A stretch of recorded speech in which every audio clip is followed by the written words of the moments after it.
കൂടാരം ആശയറ്റോർക്കാശയമരുളും അഭയസങ്കേതം Divine, divine, divine blessing. ദൈവം നൽകിയ സ്നേഹവരദാനം Divine, divine, divine.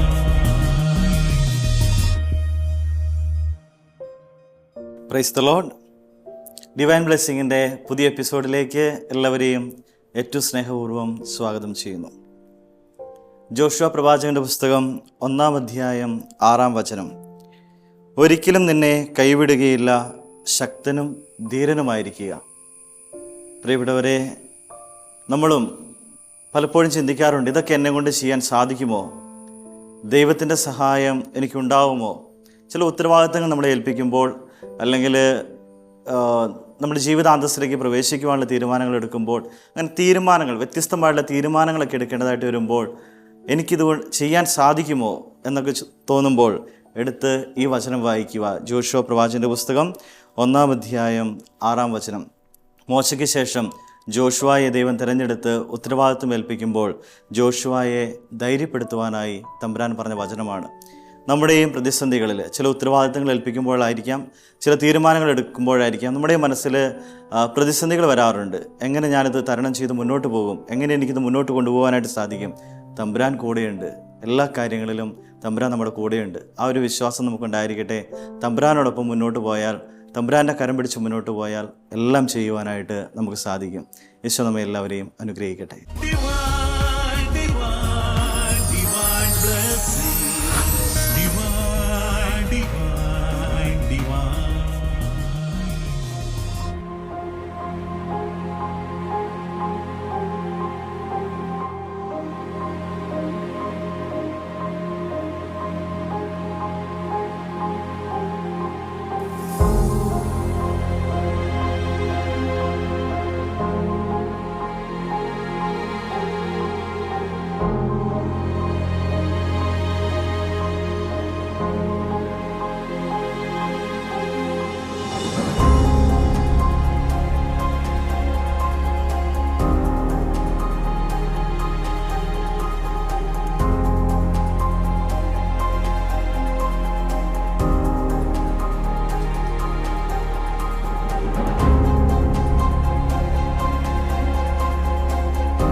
നമ്മൾ മനസ്സിലാക്കുക, എവിടെ നിന്നാണ് നമ്മുടെ ചിന്ത ഫോം ചെയ്യുന്നത്?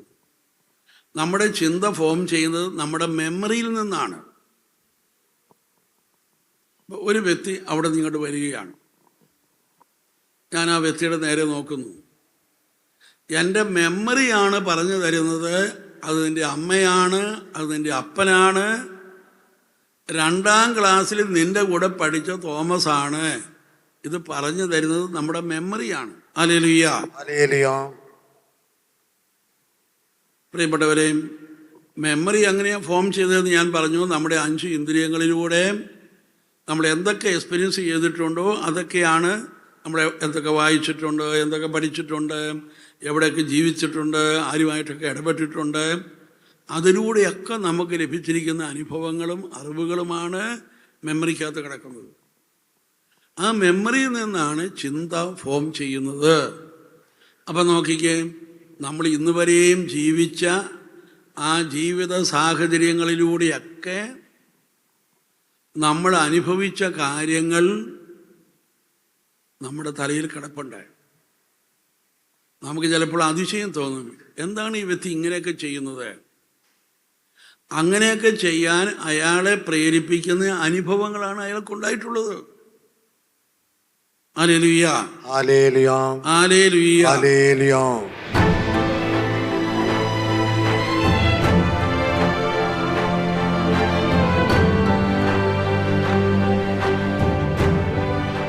Hallelujah, hallelujah, hallelujah, hallelujah, hallelujah, hallelujah, hallelujah. Hallelujah. ലൂക്ക 9:1-2 പറഞ്ഞേ. ലൂക്ക 9:1-2. അവൻ 12 ശിഷ്യരെയും വിളിച്ച് സകല പിശാചുക്കളുടെയും മേൽ അവർക്ക് അധികാരവും ശക്തിയും കൊടുത്തു.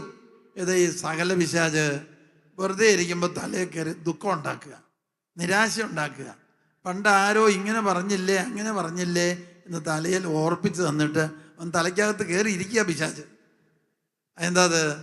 അലസന്റെ തല സാത്താന്റെ പണിപ്പുരയാണെന്ന് സുഭാഷിതങ്ങളിൽ പറയുന്നു. വെറുതെ ഇരിക്കാൻ നമുക്ക് അവകാശമില്ല.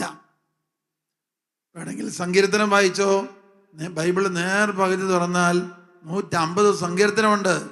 ഏതെങ്കിലും നല്ല 2-3 ലൈൻ കാണുമ്പോൾ അടയാളപ്പെടുത്തുകയും കുറിച്ചെടുക്കുകയും ചെയ്യുന്നത് നല്ലതാണ്. Hallelujah, hallelujah, hallelujah, hallelujah. എല്ലാവർക്കും ഒരു സമ്പൂർണ്ണ ബൈബിൾ സ്വന്തമായിട്ട് വേണം. നമ്മൾ വീട്ടിലുള്ളവരുടെ സാരിയും ബ്ലൗസും അല്ല നമ്മൾ ഇടുന്നത്. ഓരോരുത്തർക്കും 1, 2, 3 സാരിയും ബ്ലൗസും ഷർട്ടും ഉണ്ട്. അതിനേക്കാൾ പ്രധാനപ്പെട്ടതാണ് ഓരോരുത്തർക്കും സ്വന്തമായിട്ടൊരു ബൈബിള്. ആ ബൈബിളിൽ പ്രധാനപ്പെട്ട വചനങ്ങൾ അടിവരയിട്ട് വെക്കുക. പ്രധാനപ്പെട്ട വചനങ്ങൾ അടിവരയിട്ട് വെച്ചിട്ടുണ്ട്. അങ്ങനെയുള്ളൊരു കാര്യം കൊണ്ട് ചെയ്യണം. ഞായറാഴ്ച കർത്താവിനുള്ള ദിവസമാണ്.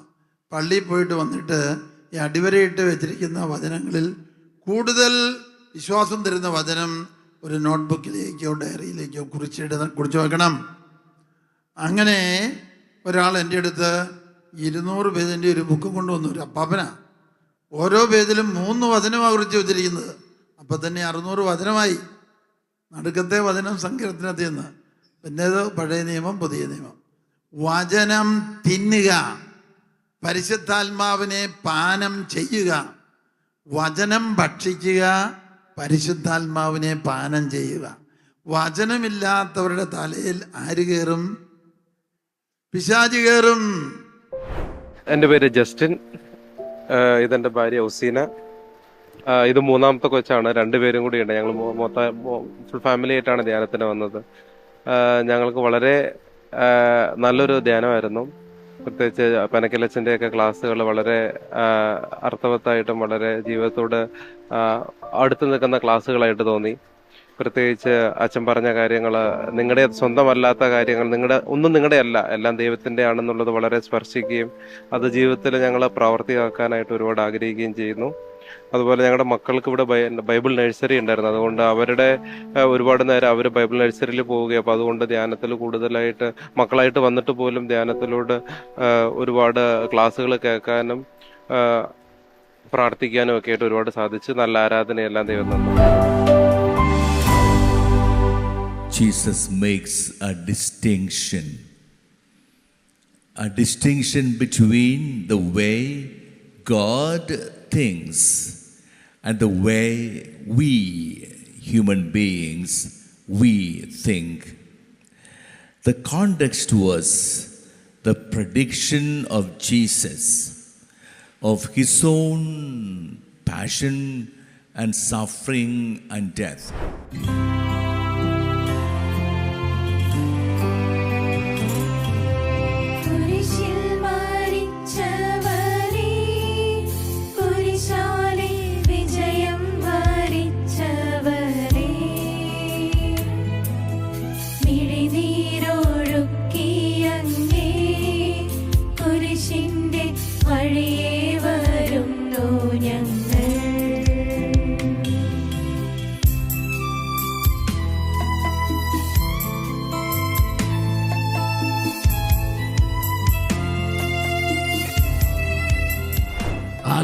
ഹല്ലേലൂയ.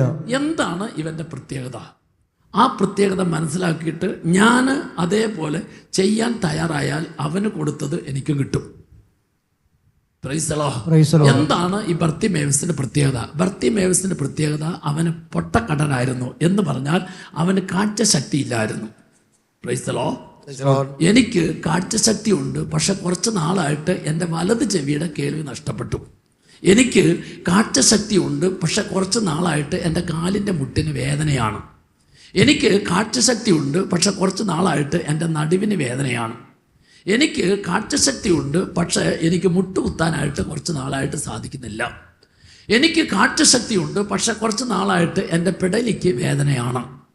അപ്പം ഞാൻ പറഞ്ഞത് എന്താണെന്ന് വെച്ച് കഴിഞ്ഞാൽ, അവന് കാഴ്ചശക്തി കുറവായിരുന്നെങ്കിൽ, കാഴ്ചശക്തി ഇല്ലായിരുന്നെങ്കിൽ, എൻ്റെ ജീവിതത്തിൻ്റെ ശരീരത്തിൻ്റെ മേഖലകളിൽ പല വിധത്തിലുള്ള രോഗങ്ങളും വേദനകളും ബുദ്ധിമുട്ടുകളും ഉണ്ടെങ്കിൽ ഞാനും ബർത്തിമേവുസും തമ്മിൽ ഒരു വിധത്തിൽ അല്ലെങ്കിൽ മറ്റൊരു വിധത്തിൽ എന്തുണ്ട്?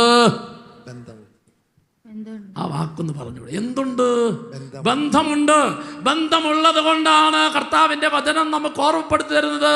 നീ വായിക്കുന്ന, നീ കേൾക്കുന്ന ബൈബിളിലെ വചന വരികൾക്കിടയിൽ ആ കൈ ഉയർത്തിയിട്ടൊന്ന് പറഞ്ഞേ, ഞാനുണ്ട്. ഞാനും തമ്മിൽ ബന്ധമുള്ളത് കൊണ്ടാണ് ഞാനുണ്ട് എന്ന് പറയുന്നത്. എൻ്റെ പേര് ഏഞ്ചൽ. ഇതിൻ്റെ എൽഡർ ബ്രദറാണ്. ഞങ്ങൾ കോട്ടയത്ത് നിന്നാണ് വരുന്നത്. ഈ ക്ലാസ്സും ധ്യാനവും എല്ലാം ഇപ്പം എൻഡിലേക്ക് വരികയാണ്. ഞങ്ങൾക്ക് ശരിക്കും ജീവിതം റിഫ്ലക്റ്റ് ചെയ്യുന്നൊരു ക്ലാസ്സായിട്ടാണ് ശരിക്കും തോന്നിയത്. ഓരോ ക്ലാസ്സുകളും ബൈബിളും ജീവിതവും എങ്ങനെ ഓരോരോ കാര്യങ്ങളും ഘട്ടങ്ങളും എങ്ങനെ കണക്ട് ചെയ്യാമെന്നും എനിക്ക് കുറേ ഡൗട്ടുകളൊക്കെ ആയിട്ടാണ് ഞാൻ വന്നത്. ചേട്ടായും കുറേ കാര്യങ്ങളൊക്കെ ആയിട്ടാണ് വന്നത്. ഞങ്ങൾക്ക് ഓരോരുത്തർക്കും ചോദ്യങ്ങൾക്കൊക്കെ ഉത്തരം കിട്ടിയതുപോലെ തോന്നി. കുറേ സമാധാനം കിട്ടിയോ എന്ന് ചോദിച്ചാൽ അത് കിട്ടി. ദൈവത്തിനോട് കുറേ അടുക്കാനും എല്ലാം സാധിച്ചു. Hallelujah, hallelujah. പ്രിയപ്പെട്ടവരെ, കുഞ്ഞാടിന്റെ രക്തം എങ്ങനെയാണ് നമ്മളെ രക്ഷിക്കുന്നത് എന്ന് പുറപ്പാട് പുസ്തകം 12-ാം അധ്യായം 21-ാമത്തെ വചനം. ഈജിപ്തുകാരുടെ അടിമത്തത്തിൽ കിടന്ന ഇസ്രായേൽ ജനത്തെ ദൈവം തിരഞ്ഞെടുത്ത് വാഗ്ദാന നാട്ടിലേക്ക് കൊണ്ടുപോകുവാനായി അവരെ ഒരുക്കിയപ്പോൾ അതിന് തടസ്സം നിന്ന ഈജിപ്തിലെ ജനത്തെ തമ്പുരാൻ ശിക്ഷിക്കുന്നതാണ് നമ്മൾ ഈ വചനത്തിൽ കാണുന്നത്. അപ്പൊ ഇസ്രായേൽക്കാരെ സംരക്ഷിക്കുവാനായിട്ട് ദൈവം അവർക്ക് നൽകിയ ഒരു അടയാളം ഇതാണ്: കുഞ്ഞാടിന്റെ രക്തം കട്ടിളപ്പടിയിന്മേലും വാതിലിന്മേലും തളിക്കുക. അങ്ങനെ തളിച്ചിരിക്കുന്ന കുഞ്ഞാടിന്റെ രക്തം ഉള്ളിടത്തെല്ലാം സംഹാരദൂതൻ പ്രവേശിക്കുകയില്ല, അവരെ അതിൽ നിന്ന് സംരക്ഷിക്കും. Hallelujah, hallelujah. പ്രിയപ്പെട്ടവരെ, ഈ കുഞ്ഞാടിന്റെ രക്തം നമുക്ക് എവിടെയാണ് ലഭിക്കുന്നത്? ഇന്ന് വിശുദ്ധ കുർബാനയിൽ. Hallelujah, hallelujah. ഇന്ന് നമുക്ക് ഈ കുഞ്ഞാടിന്റെ രക്തം നമുക്ക് ലഭിക്കുന്നത് വിശുദ്ധ കുർബാനയിലാണ്. ഈ കുഞ്ഞാട് ആരാണെന്ന് അറിയാമോ? ഈ കുഞ്ഞാട് ആരാണ്? യോഹന്നാന്റെ സുവിശേഷം 1-ാം അധ്യായം 29-ാമത്തെ വചനം. അടുത്ത ദിവസം യേശു തൻ്റെ അടുത്തേക്ക് വരുന്നത് കണ്ട് അവൻ പറഞ്ഞു, ഇതാ ലോകത്തിന്റെ പാപം നീക്കുന്ന ദൈവത്തിന്റെ കുഞ്ഞാട്. ഇതാ ലോകത്തിന്റെ പാപം നീക്കുന്ന ദൈവത്തിന്റെ കുഞ്ഞാട്. എൻ്റെ പേര് ലീന ജേക്കബ്. ഞാൻ പുളുങ്കുന്നിൽ നിന്ന് വരുന്ന, ആലപ്പുഴ ജില്ലയിലെ പുളുങ്കുന്ന്. ഞങ്ങൾ മസ്കറ്റ് സലാലയിലാണ് താമസിക്കുന്നത്. ഞാൻ ആലപ്പുഴയിൽ ഒരു ധ്യാനം കൂടാനായിട്ട് ഒരുങ്ങിയതാണ്. പക്ഷെ അപ്രതീക്ഷിതമായിട്ട് ഇവിടെ ഇങ്ങനെ ഞാൻ ഒറ്റയ്ക്ക് ഇങ്ങനെ ഇത്രയും ദൂരെ യാത്ര വരിക എന്നുള്ളത് ഭയങ്കര റിസ്ക് ആയിരുന്നു. പക്ഷെ എന്തോ ഒരു ശക്തി എന്നെ നയിച്ചതുപോലെ ഞാൻ ഇവിടെ ധ്യാനം കൂടാൻ വന്ന് ഫസ്റ്റ് ഡേയിലെ ആരാധന തന്നെ എനിക്കൊരു വലിയൊരു അനുഭവമായിരുന്നു. നല്ലൊരു ആരാധന, ഒത്തിരി എനിക്കൊരു ആത്മീയ ഒരു ഉണർവുണ്ടായി. നല്ലൊരു ധ്യാനമായിട്ട് ഞാൻ അതിനെ കാണുന്നു. ഈശോയ്ക്ക് 1000 നന്ദി. നമ്മൾ തന്നെ പൂർണ്ണമായി യേശുവിൻ്റെ കുരിശിൽ സമർപ്പിച്ചുകൊണ്ട് നമുക്ക് ഈ സമയം ചെലവിടാം. ക്രൂശിൽ നീ എല്ലാം ചെയ്തല്ലോ, ക്രൂശിൽ നീ എല്ലാം ചെയ്തല്ലോ, ക്രൂശിൽ നീ എല്ലാം തന്നല്ലോ, ക്രൂശിൽ നീ എല്ലാം തന്നല്ലോ. ഒന്നും ഞാൻ ചോദിക്കില്ലിനി, ഒന്നും ഞാൻ ചോദിക്കില്ലിനി, എല്ലാം ഞാൻ നൽകിടാം, എല്ലാം ഞാൻ നൽകിടാം. നമുക്ക് വേണ്ടതെല്ലാം ദൈവം കുരിശിൽ നൽകി കഴിഞ്ഞു തൻ്റെ മരണത്തിലൂടെ. അതുകൊണ്ടാണ് ലോകചരിത്രത്തിൽ ഒരു ദൈവം വിളിച്ചു പറഞ്ഞത്, എല്ലാം പൂർത്തിയായിരിക്കുന്നു. നമുക്കെന്താണോ വേണ്ടത്, നമുക്കെന്താണോ സ്വർഗത്തിന് നൽകാനുള്ളത്, അതെല്ലാം കുരിശിൽ പൂർത്തീകരിക്കപ്പെട്ടു. ഈ സത്യം തിരിച്ചറിഞ്ഞുകൊണ്ട് ദൈവത്തെ മഹത്വപ്പെടുത്താനാണ് നമ്മളിവിടെ വന്നിരിക്കുന്നത്. भलाई का बदला बुराई से चुकाता उसके घर से विपत्ति कभी नहीं हटेगी. लिखी हुई वचन में थोड़ी भी कमी नहीं आ सकता, वो पूरी हुई बिना नहीं टलेगी. क्योंकि forever O Lord your word is firmly fixed in heaven, ऐसा लिखा है. प्रभु तेरा वचन हमेशा के लिए स्वर्ग में स्थिर है, स्वर्ग में फिक्स किया है, वो बदल नहीं सकता. आप विश्वास करें ना विश्वास करें, पूरा होगा.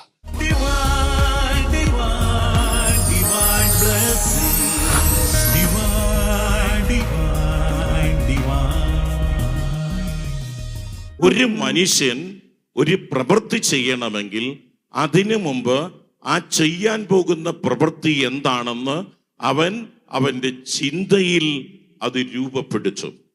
ചിന്തയിൽ ഇത് വന്ന ശേഷമാണ് അത് പ്രാവർത്തികമാകുന്നത്. ചിന്തയാണ് എല്ലാ പ്രവൃത്തികളുടെയും ആരംഭം.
യോഹന്നാൻ്റെ സുവിശേഷം 6-ാം അധ്യായം മുഴുവൻ പരിശുദ്ധ കുർബാനയെക്കുറിച്ച് യേശു പഠിപ്പിക്കുന്ന രംഗമാണ്. 6-ാം അധ്യായം 51-ാം വാക്യം മുതൽ പ്രത്യേകിച്ചും യേശു പറയുകയാണ്, ഞാൻ സ്വർഗത്തിൽ നിന്നിറങ്ങി വന്ന ജീവനുള്ള അപ്പമാണ്. ഈ അപ്പം ഭക്ഷിക്കുന്നവൻ എന്നേക്കും ജീവിക്കും. യേശു വീണ്ടും പഠിപ്പിക്കുന്നു, എൻ്റെ ശരീരം ഭക്ഷിക്കുകയും എൻ്റെ രക്തം പാനം ചെയ്യുകയും ചെയ്യുന്നവന് നിത്യജീവനുണ്ട്. കാരണം എൻ്റെ ശരീരം യഥാർത്ഥ ഭക്ഷണമാണ്, എൻ്റെ രക്തം യഥാർത്ഥ പാനീയവുമാണ്. ഓരോ ഇടവക ദേവാലയവും ബലി അർപ്പിച്ച് ഇടവ മക്കളെ ഈ അപ്പം ഭക്ഷിക്കുവാനായിട്ട് തിരുസഭ ആഘോഷമായി ക്ഷണിക്കുകയാണ് ഓരോ പ്രഭാതവും. അപ്പോൾ അതുകൊണ്ട് ഓരോ പ്രഭാതത്തിലെയും ദിവ്യബലി നമുക്ക് ആത്മാവിൻ്റെ ഭക്ഷണമായി പാനീയമായി യേശു നമുക്ക് തരുന്ന ഒരു വിരുന്നാണ്. ഇതൊരു സ്വർഗീയ വിരുന്നാണ്. നമ്മൾ പലപ്പോഴും നമ്മുടെ നാട്ടിൽ നടക്കുന്ന പല വിരുന്നിലും നമ്മൾ സംബന്ധിക്കാറുണ്ട്. ഒരു പ്ലേറ്റിനൊക്കെ എത്ര വിലയാണ്? 1500, 2000, 3000, 5000, 10000, 15000 രൂപ വിലയുണ്ട്. എന്നാൽ നമ്മൾ വിശുദ്ധ കുർബാനയ്ക്ക് ഒരു വിലയിട്ട് നോക്കിക്കുക, ഒരു പ്ലേറ്റ് എന്ത് വിലയും നമുക്ക് സങ്കല്പിക്കാം. 10000, 50,000, 1,00,000. കാരണം ഇത് യേശുവിൻ്റെ ശരീരവും യേശുവിൻ്റെ രക്തവുമാണ് നമുക്ക് ഭക്ഷിക്കുവാനും പാനം ചെയ്യുവാനുമായിട്ട് വിശുദ്ധ കുർബാനയുടെ നമുക്ക് തരുന്നത്. അപ്പം വിശുദ്ധ കുർബാന നൽകുന്ന ഊർജം എത്രയോ വലുതാണ്. നമ്മുടെ സങ്കല്പങ്ങൾക്കും വിചാരങ്ങൾക്കെല്ലാം അതീതമാണ് പരിശുദ്ധ കുർബാനയുടെ ഊർജം. ദൈവം നിങ്ങളെ അനുഗ്രഹിക്കട്ടെ. എൻ്റെ പേര് ലിബിനു. ഞാനും എൻ്റെ മോള് മരിയ, ഞങ്ങൾ രണ്ടുപേരും കൂടെയാണ് ധ്യാനത്തിന് വന്നത്. ഞാനിവിടെ 4 വർഷം മുമ്പ് ധ്യാനത്തിന് വന്നിട്ടുണ്ട്. ഇപ്പം ഞങ്ങൾ മോളുടെ ക്ലാസ് തുടങ്ങുകയാണ്, BSc സുവോളജിക്ക് ചേർന്നിട്ട്. അപ്പം അവളെയും കൂടി ഒന്ന് ധ്യാനത്തിനൊന്ന് കൊണ്ടുവരാമെന്ന് ഓർത്ത് ഞങ്ങൾ രണ്ടുപേരും കൂടി അങ്ങനെ വന്നത്. ഒരു ഒത്തിരി ഞങ്ങൾക്ക് ഇഷ്ടപ്പെട്ടു. മോൾ ആദ്യമായിട്ടാണ് കൂടുന്നത്. ഒത്തിരി നല്ല ധ്യാനമായിരുന്നു, ഒത്തിരി അഭിഷേകം കിട്ടി. ഇനി ആ കൃപയിൽ കൂടുതൽ വളരാനായിട്ട് ഞങ്ങൾ ആഗ്രഹിക്കുന്നു. ഈശോയുടെ കൂടുതൽ അടുക്കാനും ഒത്തിരി അനുഗ്രഹങ്ങളും കിട്ടിയിട്ടുണ്ട്. ഞങ്ങൾക്ക് ഒത്തിരി സന്തോഷം. നമ്മൾ സ്വർഗീയ പിതാവിൻ്റെ ഭവനം വിട്ട്, അതായത് ഈ ദൈവ സന്നിധി വിട്ട്, നമ്മൾ ഒരിത്തിരി സുഖത്തിന് വേണ്ടി, ഒരിത്തിരി കാര്യലാഭത്തിന് വേണ്ടി, ഒരിത്തിരി സന്തോഷത്തിന് വേണ്ടി ദൈവത്തെ വിട്ട്, ദൈവഭവനം വിട്ട് നമ്മൾ ദൂരേക്ക് പോയി സാത്താൻ്റെ അടിമത്തത്തിൽ ആയിരിക്കുക. അവിടെ സഹനമാണ്. രോഗമായി, പീഡയായി, കഷ്ടതയായി, കാര്യങ്ങളൊന്നും നടക്കുന്നില്ല, മല പോലെ, കരിമ്പാറ കൂട്ടം പോലെ ഉയർന്നു നിൽക്കുന്ന ജീവിത പ്രശ്നങ്ങളിൽപ്പെട്ട് ഉഴലുകയാണ്. അപ്പോഴാണ് നമുക്കൊരു സുബോധം തോന്നി, എന്തായാലും വേണ്ടില്ല, ഒരു ധ്യാനം കൂടിയേക്കാം.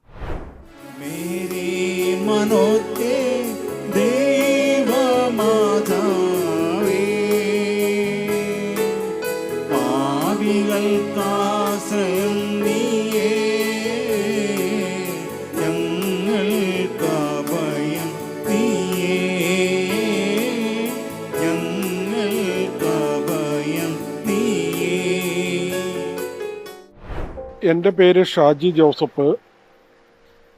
ഞാനിവിടെ ധ്യാനത്തിന് വന്നതായിരുന്നു.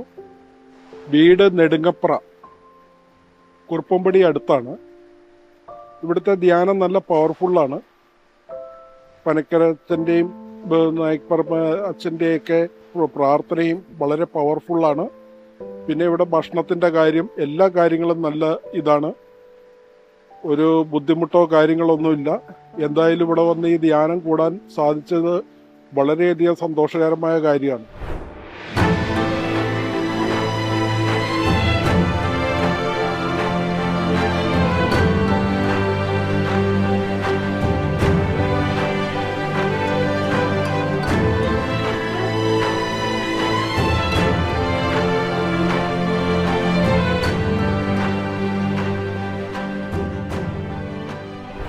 Hallelujah, hallelujah. അതുകൊണ്ടാണ് വചനം പറയുക, നിങ്ങളുടെ അഹങ്കാരത്തെ ചൊല്ലി രഹസ്യത്തിൽ എൻ്റെ ആത്മാവ് കരയും എന്ന് പറയുക.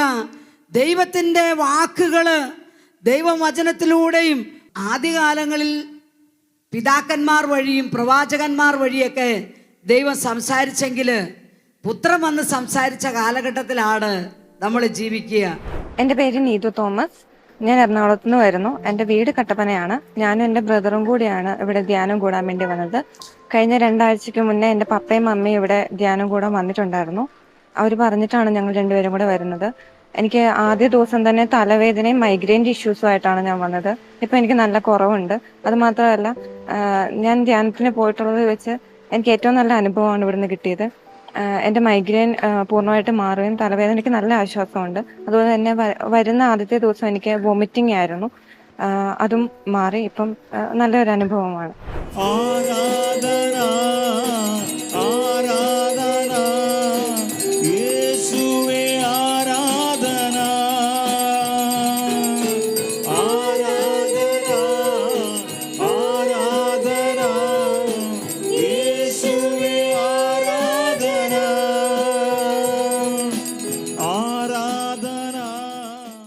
വചനം എല്ലാവരും ഏറ്റു പറഞ്ഞ ദൈവമായ കർത്താവ് അരുളി ചെയ്യുന്നു. ദൈവമായ കർത്താവ് അരുളി ചെയ്യുന്നു. ന്യായാധിപന്മാരുടെ പുസ്തകം 15-ാം അധ്യായം 14-ാമത്തെ തിരുവചനം. കർത്താവിന്റെ ആത്മാവ്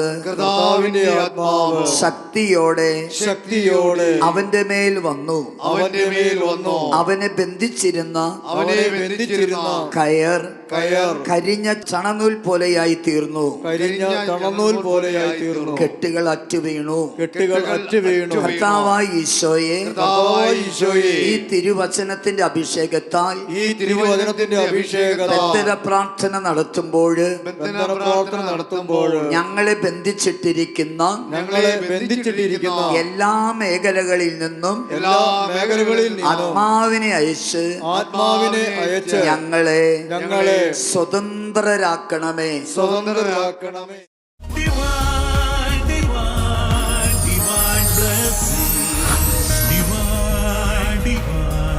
Divine ഈശോയിൽ ഏറ്റവും സ്നേഹം നിറഞ്ഞ സഹോദരീ സഹോദരന്മാരെ, 32-ാം സങ്കീർത്തനത്തിൻ്റെ 1-ാം തിരുവചനത്തിൽ കർത്താവ് പറഞ്ഞിരുന്നത്, അതിക്രമങ്ങൾക്ക് മാപ്പും പാപങ്ങൾക്ക് മോചനവും ലഭിച്ചവൻ ഭാഗ്യവാൻ. ഏറ്റവും വലിയ ഭാഗ്യമായിട്ട് കർത്താവിൻ്റെ വചനം എടുത്തു പറയുന്നത് അതിക്രമങ്ങൾക്ക് മാപ്പ് ലഭിച്ചവനും പാപങ്ങൾക്ക് മോചനം ലഭിച്ചവനും അവളെയാണ് ഏറ്റവും കൂടുതൽ ഭാഗ്യപ്പെട്ട വ്യക്തിയായിട്ട് കർത്താവിൻ്റെ വചനം എടുത്തു പറയുന്നത്. എങ്കിൽ ഈ ആഴ്ചയിലെ ധ്യാനത്തിലൂടെ ഈ ഒരു ഭാഗ്യമാണ് നമുക്ക് കൂടുതലായിട്ട് അനുഭവിക്കാനായിട്ട് സാധിച്ചത്. ഇന്നലകളിലെ ജീവിതത്തിൽ ഏതെല്ലാം അറിഞ്ഞും അറിയാതെയും ചെയ്തു പോയ തെറ്റുകളും പാപങ്ങളും അതിക്രമങ്ങളും അകൃത്യങ്ങളും എല്ലാം കർത്താവ് തൻ്റെ വചനം നൽകി, വചനത്തിലൂടെ വിശുദ്ധീകരിച്ച് പുതിയ ബോധ്യങ്ങളും വെളിപ്പെടുത്തലും എല്ലാം നൽകി ഇന്നലകളിലെ ജീവിതത്തിൻ്റെ എല്ലാ പാപ ദുശീല പൈശാചിക ബന്ധനങ്ങളിൽ നിന്ന് കർത്താവ് വിടുതൽ നൽകി. അപ്പോൾ നമുക്ക് ഓരോരുത്തർക്കും ഈ ധ്യാനത്തിലൂടെ ലഭിച്ചിരിക്കുന്ന ഏറ്റവും വലിയ ഭാഗ്യം ഈ അവസ്ഥകളിൽ നിന്നെല്ലാം വിടുതൽ കിട്ടി എന്നുള്ളതാണ്. അതാണ് അതിക്രമങ്ങൾക്ക് മാപ്പും പാപങ്ങൾക്ക് മോചനം ലഭിച്ചവൻ അവനാണ് കർത്താവിൻ്റെ വചനം പറഞ്ഞ ഏറ്റവും വലിയ ഭാഗ്യപ്പെട്ട വ്യക്തി. അപ്പോൾ ഈ ഭാഗ്യം എന്തിനു കർത്താവ് നമുക്ക് തന്നു?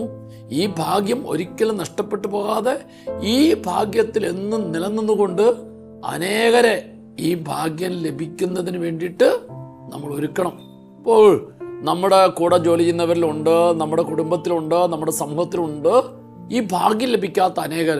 എന്ന് പറഞ്ഞാൽ പലവിധത്തിലുള്ള പ്രശ്നങ്ങൾ, രോഗങ്ങൾ, ദുശീലങ്ങൾ, ഇതിന് അടിമകളായിരിക്കുന്ന അവസ്ഥയിലായിരിക്കുന്ന അനേകം വ്യക്തികളെ ഈ ഭാഗ്യപ്പെട്ട നമ്മളിലൂടെ അവർ രക്ഷിക്കാൻ സാധിക്കണം. അതിനെന്ത് ചെയ്യണം?